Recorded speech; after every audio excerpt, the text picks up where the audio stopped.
Ako si Lenny Acebo, nagpuyo diri sa Purok 8 lamang, 36 years old. Dako kayo siyang impact sa mga sir kay kanang nasimento na ang transportation namo, dali na lang siya, makaadto na may pulumulok nga one way na lang, isa na lang kasakayan. Tapos kay nasimento naman ang dalan, so dako siya impact sa mga, dako siya improvement. Sang una ma'am, sang wala pa ining dalan, ano kabudlay sa inyo adlaw-adlaw nga pagpangabuhi?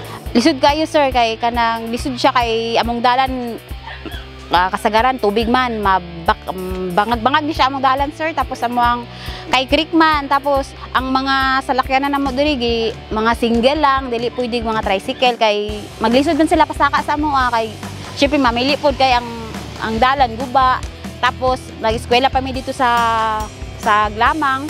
Pagbaktas mi sir kay dili man mi kaano mga sakyanan pasaka kay gapili sila kay lisod lagi ang dalan.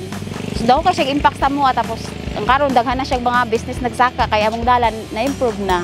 Kung magbaktas ka mo dati mga pila ka oras or minuto? Oras gid siya sir kay magsugod kami baktas alas 4 tapos maabot kami diri sir mga 5:30. Sir grabe jud among kalipay diri sa mga lugar nga nasimento na gid siya. Daghan jud kayo dako jud kayo mong pasalamat diri sa amo ang lugar sa taga province nga gitagaan jud nila mig opportunity nga masemento jud niya mo ang dalan kay dugay na jud kay ni namo nga gihangyo sa kadugay nga panahon. Sa 36 years namo diri sir, sige jud mig ampo nga masemento jud niya mong dalan.